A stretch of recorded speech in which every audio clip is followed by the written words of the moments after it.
Welcome to the Breaking Digital podcast. Today I'm with Jay Hall, the CEO of Sync Digital Solutions from the United States and Canada. And Jay has been involved in the online marketing for quite some time. I don't know if you remember MSN Messenger. That was a while ago. He's been doing some advertising since then, as well as with MySpace way back in the day, and he's actually leveraged it from events and nightclubs to something very, very practical for ordinary businesses and that sort of thing. And in today's conversation, we go through a lot about how complicated it can be trying to work with an agency. Why the trouble?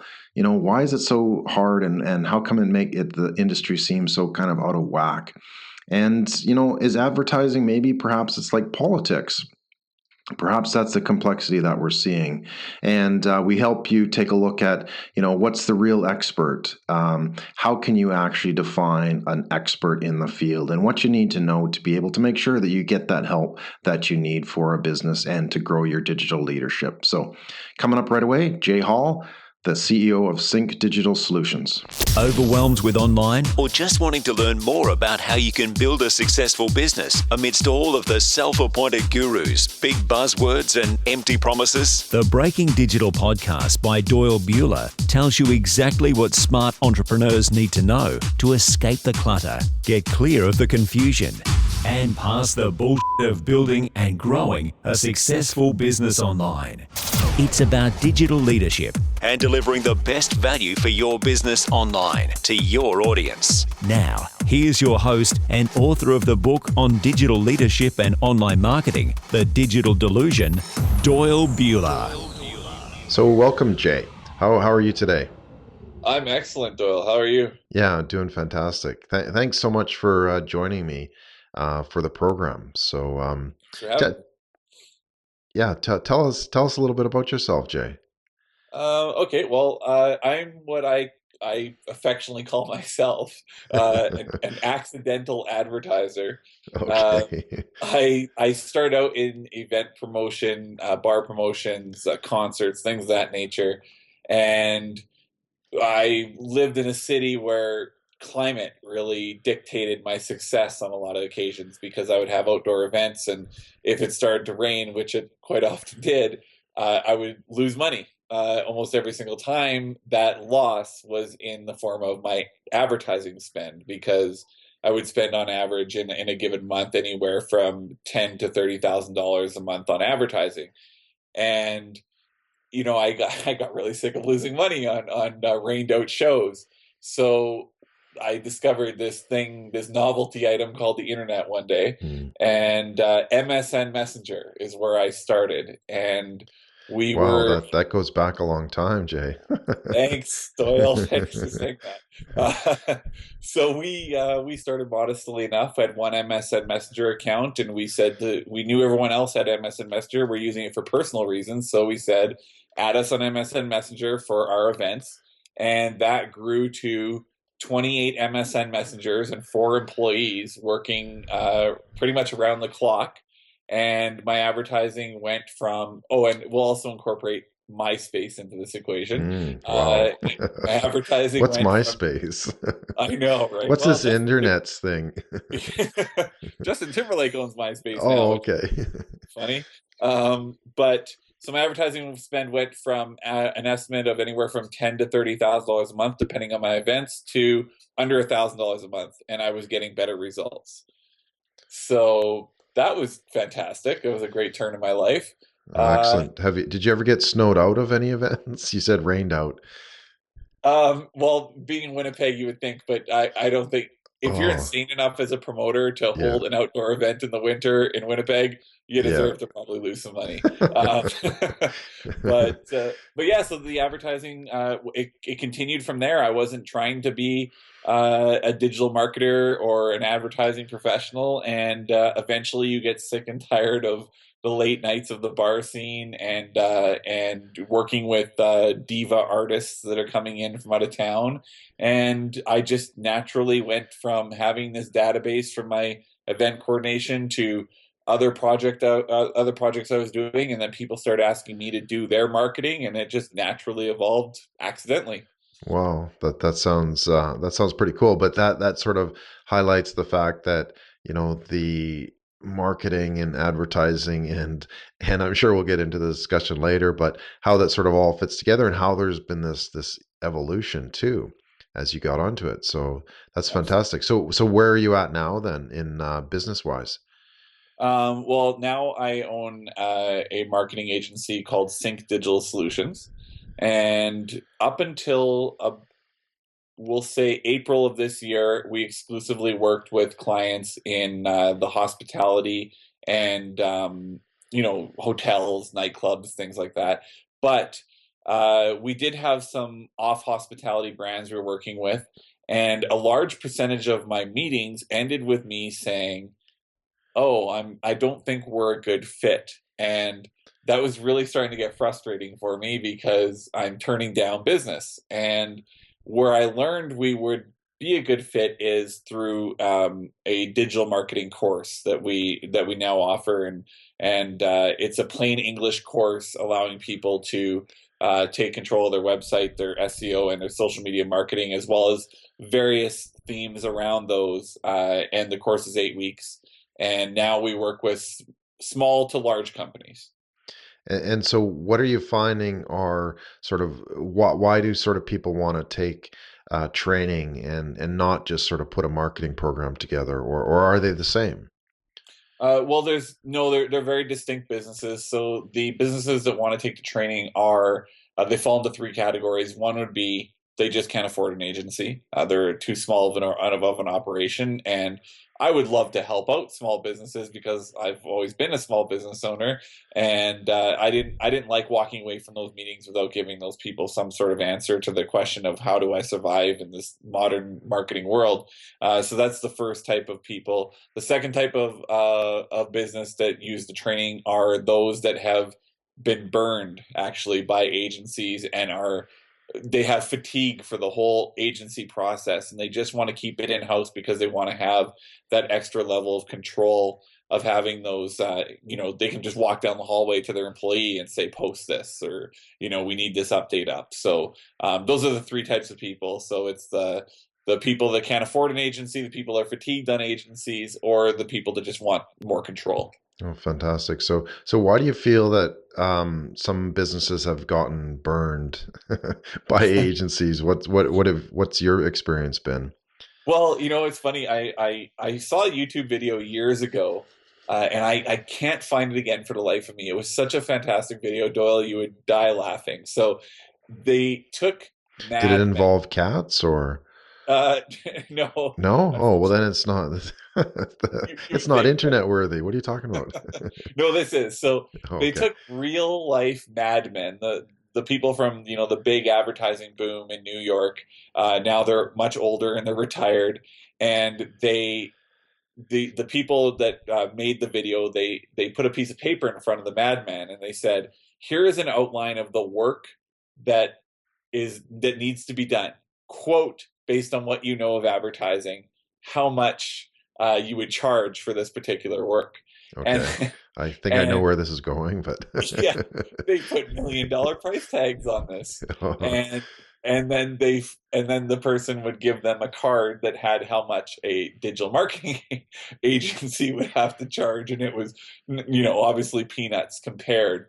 And it's kind of funny because advertising has gone from being so straightforward to so unbelievably convoluted that I think you know how many people actually know when they hire someone to do their SEO work, what that even entails or what that means or how to gauge success.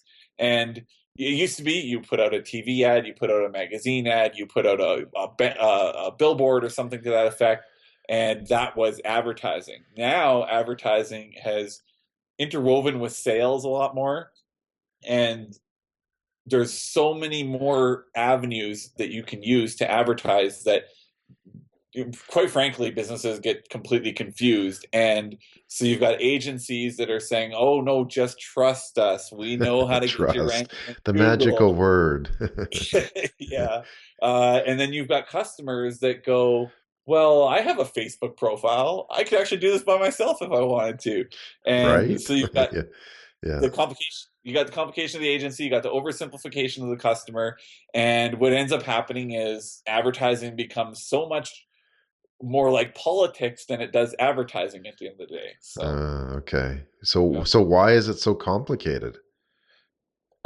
because I think it's more complicated because the internet, as much as we would like to believe that it was supposed to make our lives more simplistic, it has actually added so many more layers of understanding, and there's too much there's just too much information. If I want to go and I want to run a business, let's say I run a restaurant, we'll say a water park. Say I run a water park, I have to take care of the mechanics of my water park. I have to take care of the customer service side of my water park. I have to invest in new slides or, new attractions and, worry about kids, worry about adults, worry about tickets and wristbands and security and all these things. I don't have time to learn SEO. So I have to trust somebody that says, this is how SEO works. And, everybody understood this is how a magazine works. People open it, they see your ad, they may or they may not buy as a result. That people got that. But everything on the internet is so much more complicated because you can find 17 articles that give you 17 different viewpoints on what you should be doing. Mm. Yeah, but do we sort of build in that complexity ourselves? Like, as businesses or as an agency, because we're expecting, miracles to happen online, like, oh, it's the new age, it's the new gold rush. I mean, yeah, that's maybe a little bit dated, but you get my point. It's like we've been asked to say, well, online's supposed to be easy, right? But we kind of complicate it ourselves. Yeah, well, I blame Brin and Zuckerberg for that actually Okay. first before I blame us. But Okay. after I'm done blaming them, absolutely, it's it's this thinking where you say, and it's actually it's an old I think it's an old business thought process. When I talk to somebody in their 70s or 80s that was involved in business, they generally say you would try to talk circles around your customer long enough so that they go, Oh, okay. just do it for me, And I think that has, with the shysters in our industry, I think that they have adopted that, and they do talk circles around people, and they try to take the basic English that you should be using to speak to somebody who is thinking about forking over, in some cases, hundreds of thousands of dollars a year for advertising. And they overcomplicate it, like you said.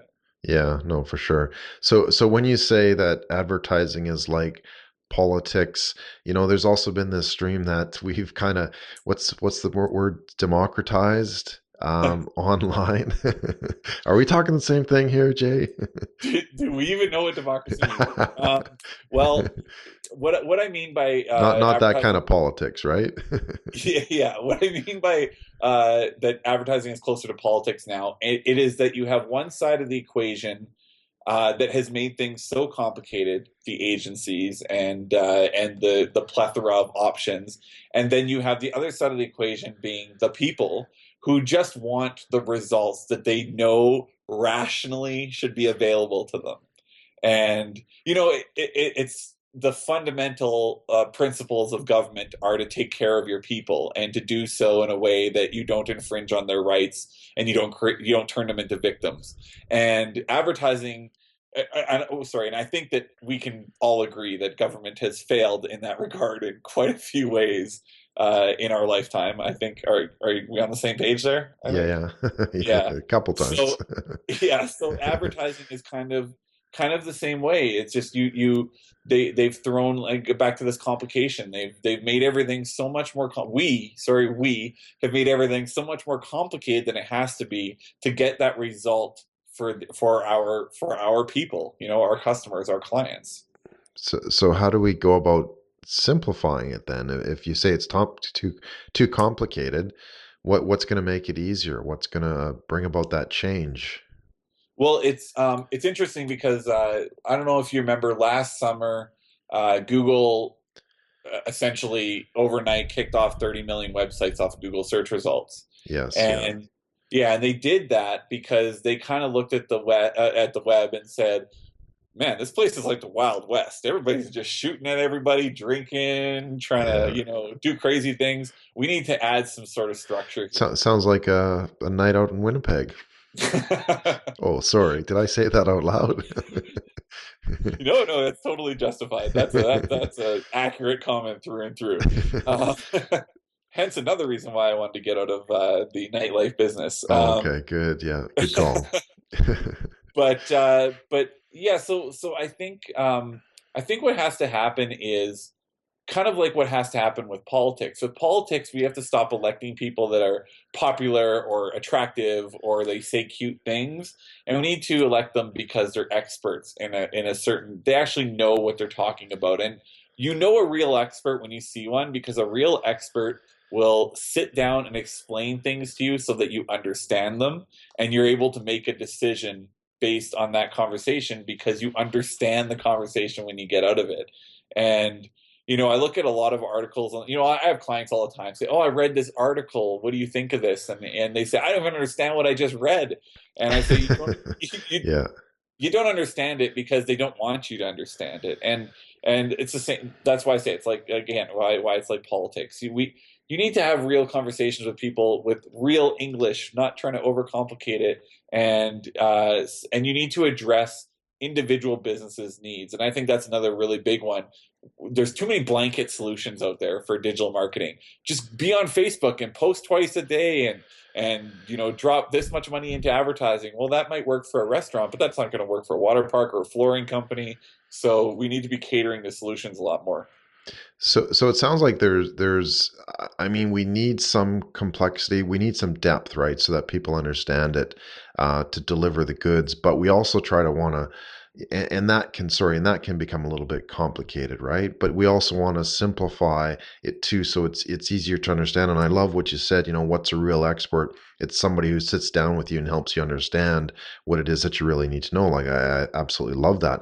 So obviously you in the agency world are trying to bridge that gap, right? So how do you find the best way to do that is? Well, the best thing I like to do is it's actually kind of interesting because I ended up confronting this head on when I started to build our trainings out, because we're dealing with a lot of smaller mom and pop shop style businesses that want to get on our training. And I'm the one doing the videos. I'm doing, I think I've logged 750 hours of video recording in the last few weeks, just, doing updating. And not the last few weeks, in the last few months. But having the ability to say, okay, here is what Google Plus is. It started out as a social media platform, but it's actually an SEO platform that people still think is a social media platform. And being able to explain to people how to use it in a way that relates to their model of business and their way of thinking. So the best way to do that is to get to know their business and to get to know them. So I've never walked out of a meeting where I meet with a potential client and walk away with a deal after the first meeting, because I find that if you don't know enough about the company before you sign that deal to either be their agency representative or for them to be a part of the training, then what you end up with is you end up making situations more complicated. It sounds, and it actually is more time consuming than it needs to be, but you should get to know the people and the business you're going to represent before you actually choose to represent them. And I think that's the only way to take the complication out of the process. Yeah, no, that makes a lot of sense because you're trying to sort of build up that agency model, and it's actually similar though to I believe the way that people buy online, anyways, and perhaps we can chat about that. But not everybody's gonna the sort of one of the key misconceptions is that not many people are going to purchase from you if you're obviously in e-commerce, or if you're a service-based business, it's slightly different, but they're not going to buy from you right away. So regardless of whether you have this fancy website which is designed for that right away customer, nobody's going to do it. So do you translate that into the digital realm too, where it's like, okay, yeah, I'm going to have a meeting, I'm going to have a couple meetings until they sort of really understand what it is, what value I can deliver to them. Do you duplicate that online, or do you think that that doesn't matter? No, no, that's absolutely a model to use online. You know, one of my I've spoken to you about this. One of my favorite new guys online is Mark Ritson. I believe that's how his name is said. He's a born, I believe, born and raised Aussie, not an adopted Aussie like you. Right. Uh, and I recently watched a video with him where he talked about how digital marketing is crap. He used a lot more colorful language to describe it, but he used all these examples that I found extremely interesting because all of his examples actually led to, at least for myself and for my staff that watched the video, the conclusion that all advertising is crap. Because he was basically saying that, look, somebody goes on social media and they don't buy. So that means social media is crap. But I know full well that you're ignoring a sales funnel at that point. Only about 3% of people are actually looking to buy right now. The other 97%, like I like Audi on Facebook and I follow their stuff. I watch their videos.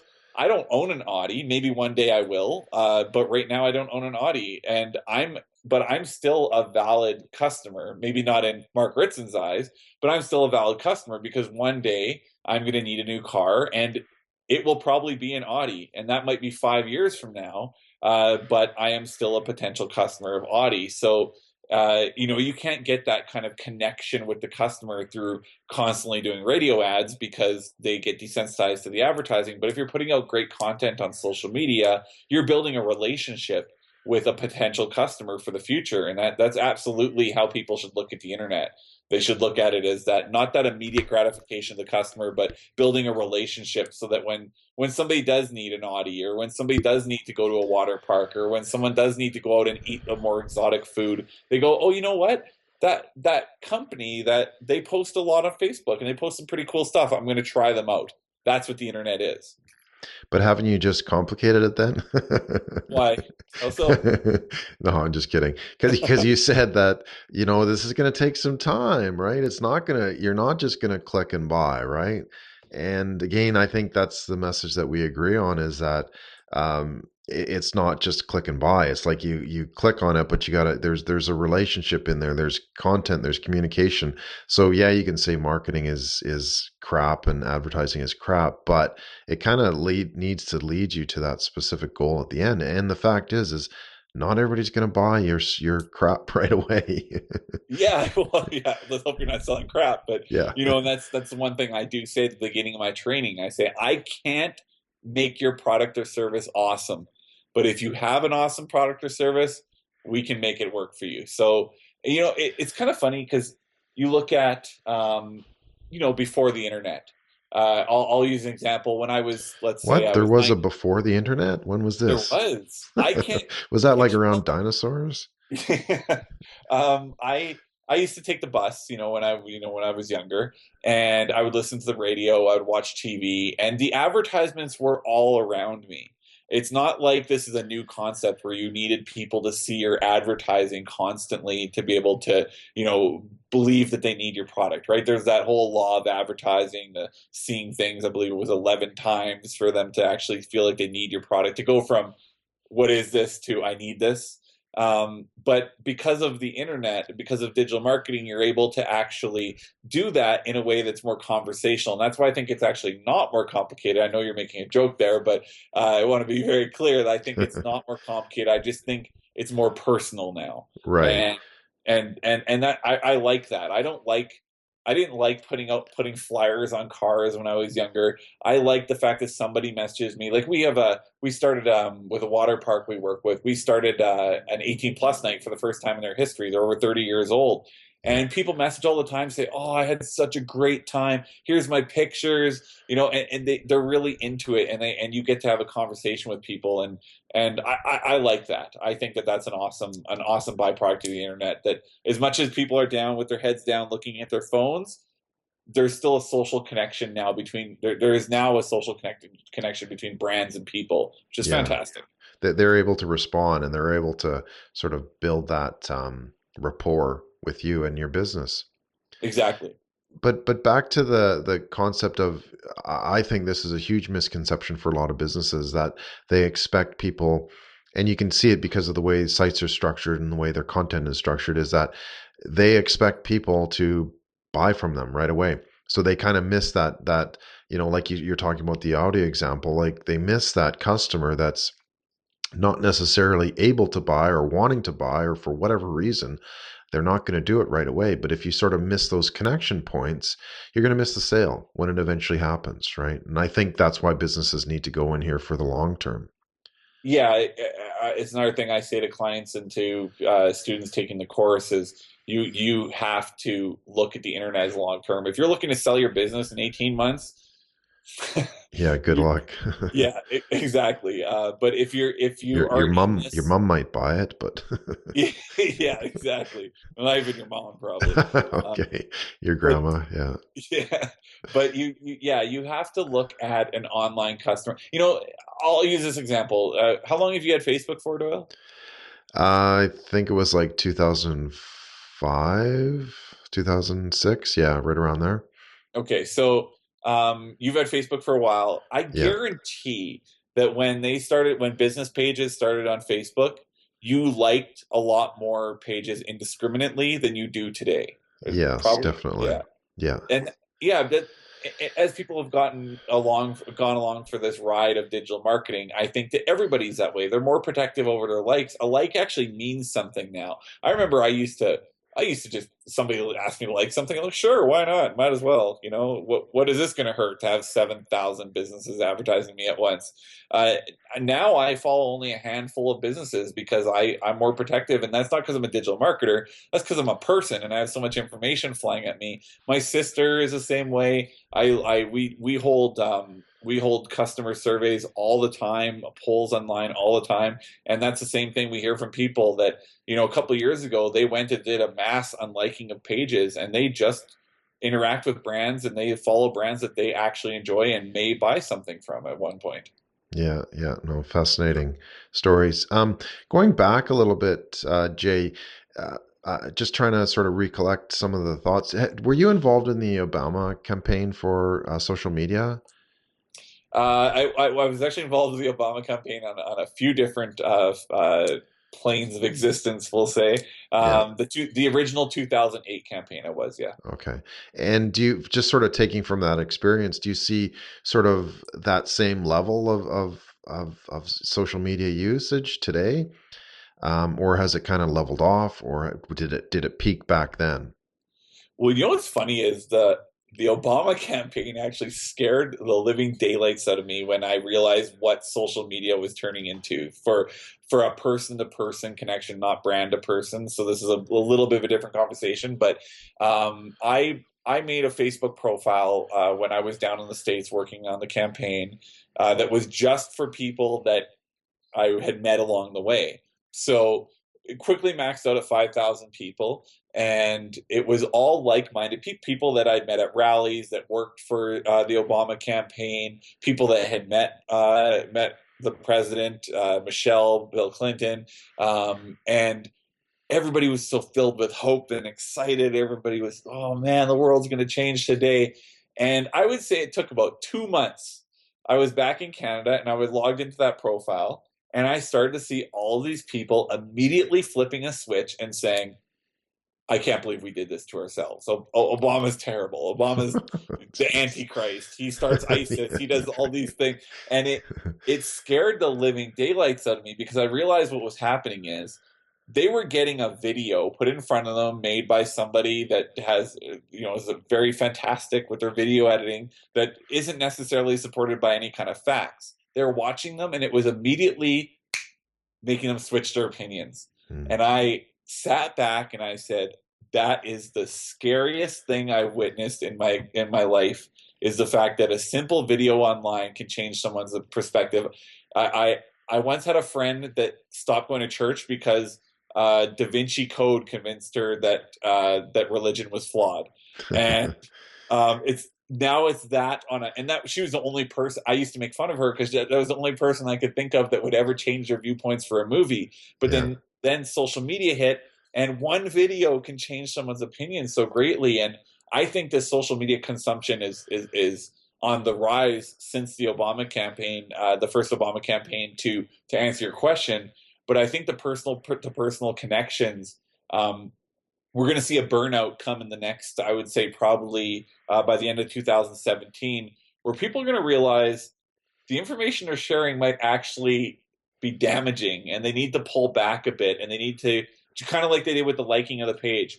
I'm not just going to like any company anymore. I'm going to like companies I want to be involved in, and they're going to you'll see the interaction dip because people will be like, wait, maybe I shouldn't share that video about Obama being the leader of ISIS. Probably not the best idea. So that realization, that self-actualization, when people realize that, hey, wait a sec, this probably isn't going to help anybody. Yeah, exactly. Yeah, no, that's an interesting take, and yeah, a whole other conversation onto its own, sort of the social effects of social media. That would be a very compelling topic. Back to digital, like where do you see things going? Like with digital marketing, with digital media, digital leadership, like where do you see things going from here for the next 5 years? Well, I can break into, I guess, a few the categories that we specialize in. So when it comes to website design, I think websites are going to go the way of the Squarespaces, and hopefully away from WordPress. Please, I'm praying it goes away from I can't stand WordPress. But I think websites will go more in the direction of the Squarespace style sites. Like I don't know if you've seen Grid. That's kind of a cool platform. It's got bugs that needs to be worked out, but I think you're gonna see the depletion of the expensive web designers and web developers because the tools are getting so much easier to use, and I know that everyone sees that as a negative, but I actually see that as a positive because you are going to be able to, as a small business or as a person in your basement trying to get your business going, you're going to be able to have a website that competes with a large brand, which is very cool. It levels the playing field a bit more. In terms of SEO, I think you're going to see SEO get way more simple. I think you're going to see the Googles. Well, it already is simple if you let it.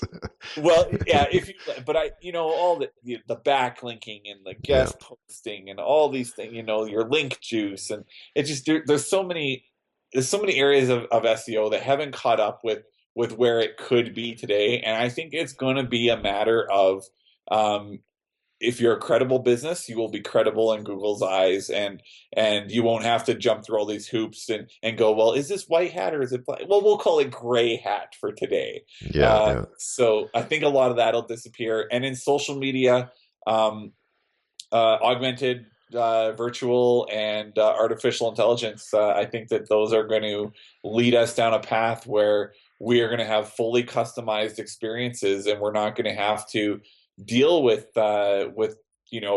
advertisements for things we won't be interested in, because it's going to get that intelligent that it's going to say, oh, okay, well, so you're talking about on your Facebook about the fact that you want to buy a car and people are suggesting Dodges and Chevys to you. So, hey, take a look. And you see that a lot with remarketing now, but I think it's going to get even more intelligent as we go.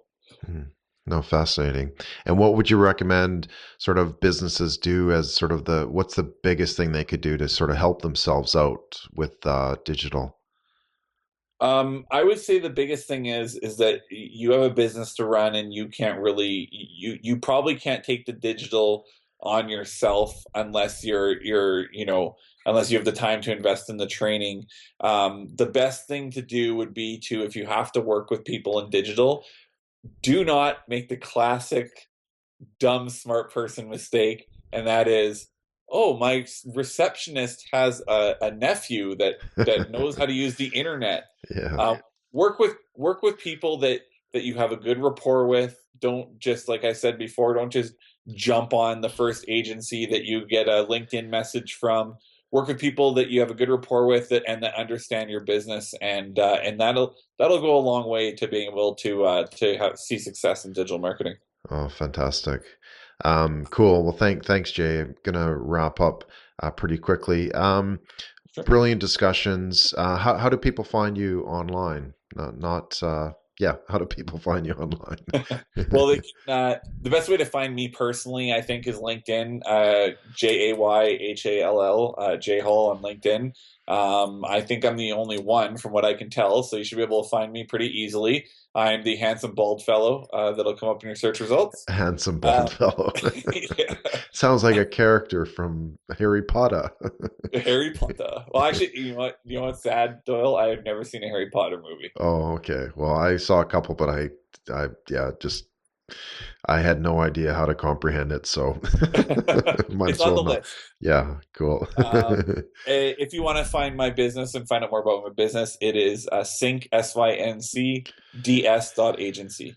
Cool. And we'll have all of the links as well on the on my podcast page, thedigitaldelusion.com/podcast. So I'll have the links to Jay. Do you got Twitter? Yes. I do. You know what? Let's not worry about my Twitter. Okay. That's more personal. Oh, Twitter gets in trouble. Is that what you're trying to say? Yeah. I keep it more personal. I people that want to know more about digital marketing, let's talk on LinkedIn. It's a great platform for that. Okay, cool. All right. Yeah, let's keep it professional. Yeah. All right. Well, we won't include your Twitter link, but we'll have all of your other links as well on the podcast episode. So excellent. Good. So thanks again, Jay. I really appreciate your insights. Love what you're doing. Sounds fantastic and brilliant. And thanks for spreading the good word of digital. Hey, thanks for having me on. I appreciate podcasts like this immensely. All right, cool. Take care, Jay. All right, you too. Thanks. Thank you very much for listening to Breaking Digital, the podcast for smart entrepreneurs wanting to become true digital leaders in their industry and to own online. If you have any comments on the program, please feel free to connect on Twitter @DoyleBuehler with the hashtag #OwnOnline. I would really appreciate it if you could share this podcast with your network, as I'm sure they will get some value from it for building their successful business online as well. You can find the resources that we talked about, as well as the transcript and full podcast for download on thedigitaldelusion.com/podcast or on iTunes or on SoundCloud. I'm Doyle Buehler, and I will see you online. Thank you for listening to Breaking Digital with Doyle Buehler. While he goes and makes a sandwich, you can find all of the notes, links, and details on this podcast by visiting thedigitaldelusion.com/podcast. Go on and click that now. www.thedigitaldelusion.com/podcast. I'll definitely click that. If you'd like a free copy of the book, The Digital Delusion, How to Overcome the Misguidance and Misinformation Online, just send an email to doyle@thedigitaldelusion.com. See you online.